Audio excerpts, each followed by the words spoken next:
केसी मिश्रा और आप देख रहे हैं R9 भारत। जनपद जौनपुर की रिपोर्टिंग करने की जो जिम्मेदारी होती है, आप यहाँ देख सकते हैं कि लाइट्स की कमी हो रही है। शाम का वक्त हो गया है, आज कोई खबर नहीं थी। इसके लिए एक जगह हम अपनी दस्तक दिए हुए हैं और लगातार आपके साथ हम बने रहेंगे अगले कुछ पलों तक। लेकिन जो लोग हमारे साथ दिख रहे हैं वो क्या कुछ करना चाहते हैं, जिसके लिए ये मीटिंग्स यहाँ पे बुलाई गई थी। और आप हमारे बगल में देख रहे होंगे अधिवक्ता दिलीप सिंह हैं, जो बहुत ही परम विद्वान व्यक्ति कहे जाते हैं। यहाँ पे डॉक्टर जयसिंह राजपूत हैं और सर का नाम जानना चाहूँगा। आद्या प्रसाद सिंह जी हैं, जो अखिल भारतीय क्षत्रिय महासभा के महामंत्री हैं जी, राष्ट्रीय संगठन मंत्री।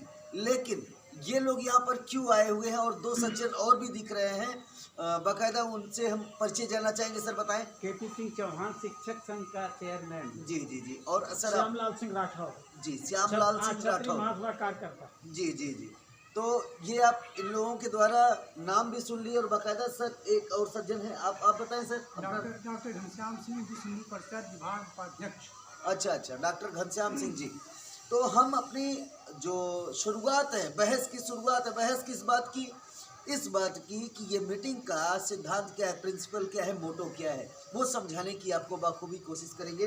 पहले हम दिलीप सिंह जी से सवाल और जवाब का सिलसिला प्रारंभ करते हुए पहला सवाल इनसे कि क्या कुछ कारवा आगे बढ़ाना चाहते हैं इन लोगों को लेकर। जो आज मुट्ठी भर लोग हैं वो आगे संख्या बढ़ेगी, लेकिन इसका सिद्धांत क्या है सर, इस मीटिंग का पर्पज जानना चाहेंगे।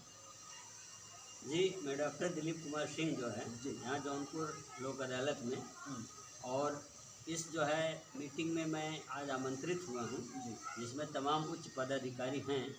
और इसका सबसे पहला और मुख्य उद्देश्य, जहाँ तक मुझे बताया गया है, कि जो हमारे वीर राजपूत जातियाँ थी, क्षत्रिय जातियों से विस्थापित हो गई हैं और आज गुमनामी का जीवन व्यतीत कर रही हैं, वे सभी एक हों और अपनी खोई हुई प्रतिष्ठा को प्राप्त करें, ताकि हम पृथ्वी के स्वर्ग कश्मीर से लेकर समुद्र के स्वर्ग कन्याकुमारी तक, वर्षा और हरियाली के स्वर्ग आसम चेरापूंजी की पहाड़ियों से लेकर शुष्कता और वीरानी के स्वर्ग राजस्थान की वीरभूमि को एक कर सकें, और अन्य सभी जातियों को भी एक कर सनातन हिंदू धर्म के खोई हुई प्रतिष्ठा और गौरव तथा विस्थापित उन क्षत्रियों को गौरव पुनर्स्थापित कर सकें, जिन्होंने देश के लिए अपनी आहुति दी और कालांतर में वे अपने से अलग होकर आज लगभग गुमनामी का जीवन व्यतीत कर रहे हैं। सर, चौहान बिरादरी का जहाँ तक सवाल है, इस भारतवर्ष में उन्हें पृथ्वीराज चौहान के उस गौरवशाली इतिहास से न जोड़ के लगातार निरंतर उपेक्षित किया गया है। ये हमारी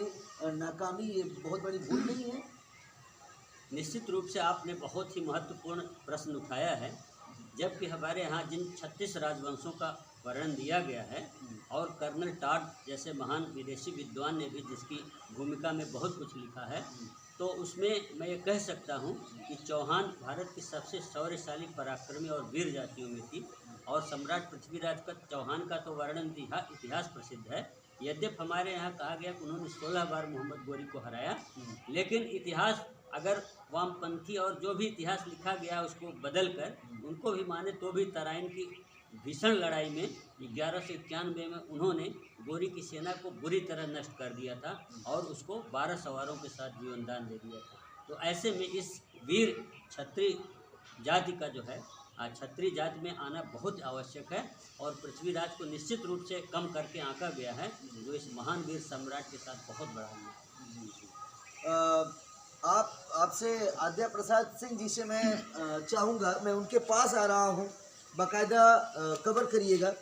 आद्या सिंह जी, आप बताइए कि इस जो छोटी सी मीटिंग आपने अरेंज की है आज, इसका उद्देश्य तो दिलीप सिंह जी ने अभी बताया, लेकिन आप बताइए कि आगे कैसे ये कारवां लेके चलेंगे। शौर्य और पराक्रम की बात आप कर रहे थे, अब हमारे दर्शकों को बताइए शौर्य और पराक्रम का अंतर क्या है, और इस समाज को जिसको लगातार उपेक्षित किया गया उसको संगठित कैसे करेंगे, और उन उपेक्षा करने वालों को शिकस्त कैसे मिलेगी।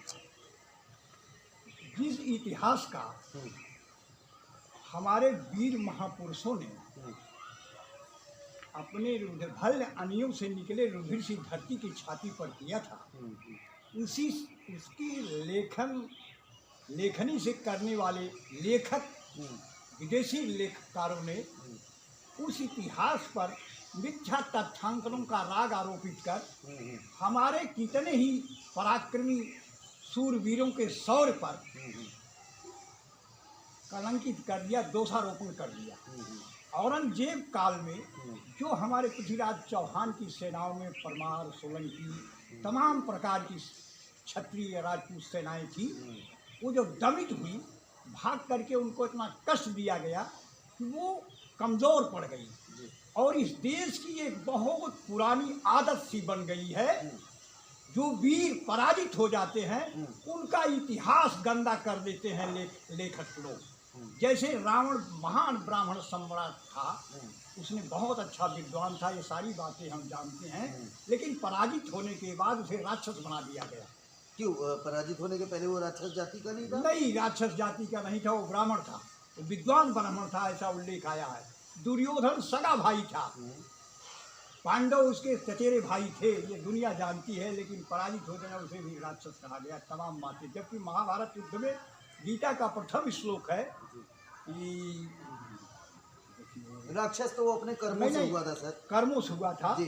तो कर्मों से हुआ था, लेकिन महाभारत में जो उल्लेख आया है वो देखिए, उस श्लोक नहीं उठ रहा। गीता का प्रथम श्लोक हमें धर्म क्षेत्रे कुरुक्षेत्रे हम धर्म क्षेत्रे कुरुक्षेत्रे समेत युत्सवा मम कावलोक पांडवस्य किम कुर्वन्ति संजय।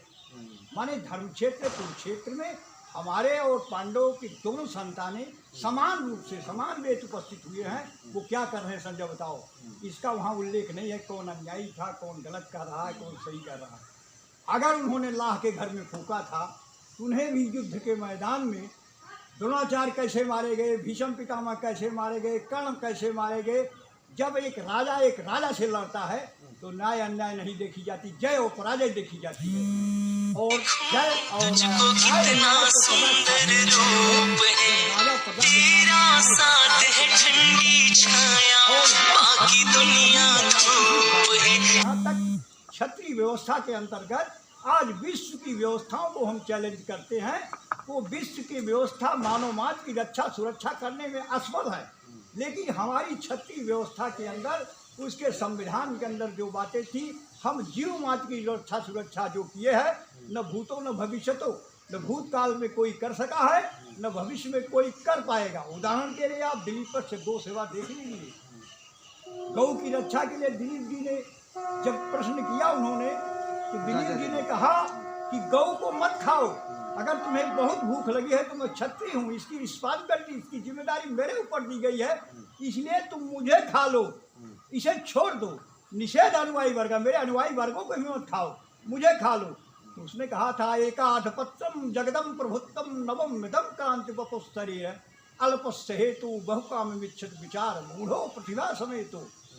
आप नई सोने के समान दमकती हुई नवयौवन शरीर, त्रैलोक में आपका राज, आप अल्पस्य हेतु एक गौ के लिए अपना सब कुछ विनष्ट करना चाहते हैं, विचार से आप मूर्ख हैं, आपके अंदर कोई प्रतिभा नहीं है। तो दिलीप जी ने कहा था, क्षतात त्रायत उपग्रह क्षत्रिय शब्देश भोने शुरू है। यह वह संस्कृति है जो देश को, समाज को, राष्ट्र को, सीमा को, संस्कार को, सबको बचाने वाली संस्कृति है, बची रह जाए। ये जो मैंने मेरी नवयौवन शरीर, त्रैलोक में राज, ये सब उसकी कीमत कम है।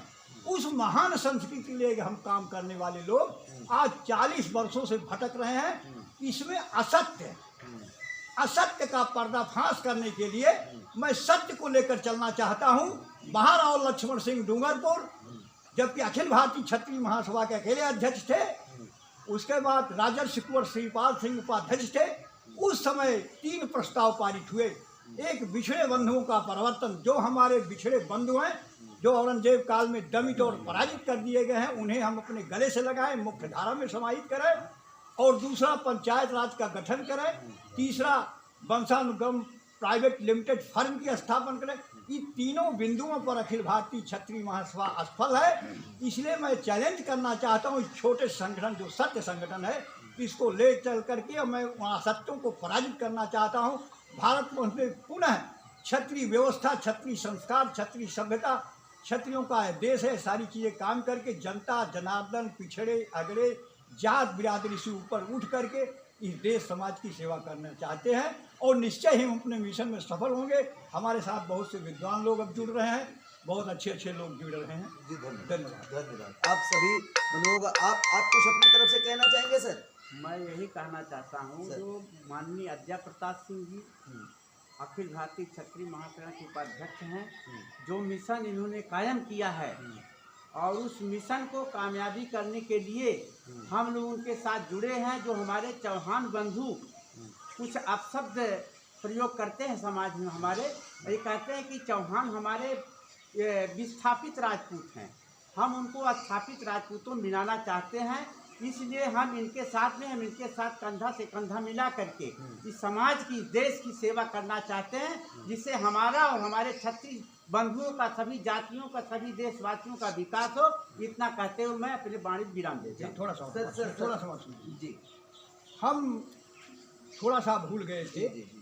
ये बिजनेस, व्यापार और राजनीति के दृष्टिकोण से चाहे जो भी काम किए हों, चाहे नमक का काम किए हों, चाहे धोबी का काम, लॉन्ड्री चलाए हैं, लेकिन ये क्षत्रिय हैं, जन्मजात क्षत्रिय हैं, पूर्ण आदि से अंत तक क्षत्रिय हैं। इन्हें हम क्षत्रिय मानने के लिए तैयार हैं और जो इनके ऊपर आज से दूसरा आरोप लगाएगा उसके ऊपर कंप्लेन होगा, चाहे तो डीएनए टेस्ट करा ले इनका। सर आपका क्या कहना होगा इस मुहिम को लेकर सर? तो ये सोच रहे हैं और इस मुहाने पर आए हैं, जो आपने इसका पार्टी की इसका जो है गठन के बारे में, इसका उद्देश्य, प्रस्तावना के बारे में सब कुछ पूछे हैं ठाकुर दिलीप सिंह से। उन्होंने जो आपको जवाब दिया वो अच्छे शब्दों में दिया है और ठाकुर अद्या प्रसाद सिंह से हम सहमत हैं कि पूरे चौहान समाज नहीं पढ़े, चौहान वंश के लोग, जिनको आप अपने एक काले अक्षरों से जो कलंकित इतिहास किया गया है, समाज किया है या किसी तरीके से हुए हैं, उसको मिटाने की जो इनके मन में, या अखिल भारतीय क्षत्रिय महासभा जो 1984 में इसमें अखिल भारतीय में मिला हुआ था, तो इसके लिए संकल्पित हैं। हम इस समाज से भी अनुरोध करते हैं, जो आज अपने आप के चौहान समाज कहते हैं लोग, ये चौहान वंशी क्षत्रिय हैं, जिसे आप एक कलंकित सबसे लिया गया है, लुनिया सबसे लिया गया है, इसको मिटाने के लिए अभिलेखों में जो टूटी हुई है, जो हमारे ठेकेदार या चौहान समाज के कहिए या किसी के जो ठेकेदार हैं, इनके जो है कि कलंकित शब्द को मिला करके अपने वोट बैंक बना रहे हैं, बना कर चला रहे हैं, उनको जो है कि पराजित करने के लिए जो अग्रसर हुए हैं, हम इनके साथ इनके आज्ञा का, इनके सहयोग समर्थन इनको देंगे। अब पूर्ण रूप से इनको तन मन से हम लोग, पूरा हमारा समाज समर्पित है, ताकि ये कलंकी सब कटे और चौहान वंश जो आज से एकदम नीचे दबा हुआ है, फिर अपने पुराने स्वर को प्राप्त करें। जय श्री राम, जय हिंद, जय। डॉक्टर साहब आपका कुछ कहना इसमें? सर्वप्रथम हम यहाँ जितने लोग उपस्थित हैं सबका यथोचित अभिवादन करते हुए ये कहना चाहता हूँ, पंछी ये समझते हैं कि चमन बदला है, हंसते हैं सितारे की गगन बदला है, मगर श्मशान की उदासी यह कहती है लाश वही, सिर्फ कफन बदला है।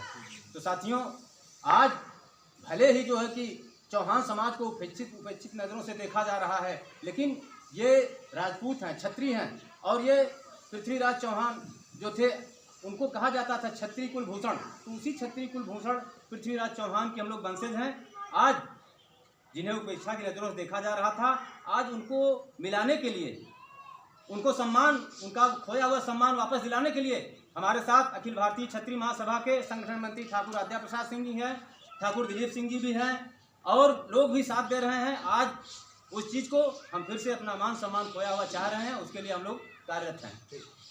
तो आप लोगों ने यहाँ पर देख लिया होगा कि जो भेदभाव की सियासत भरी, ये एक प्रकार का जहर जो भरा जा रहा था जातिवाद के नाम पर, वो भेदभाव को मिटाने की पुरजोर कोशिश एक छोटी सी मुहिम के माध्यम से हम दिखा रहे हैं। जितने भी लोग यहाँ बैठे हैं, कोई क्षत्रिय है तो कोई चौहान है, लेकिन अब ये दोनों बिरादरियाँ बाकायदा मिलन के मूड में हैं और ये आंदोलन में परिवर्तित होगा। ऐसा कहा जा रहा है कि ये पहली मीटिंग है, छोटी सी मीटिंग है, लेकिन इसको छोटे में न लिया जाए।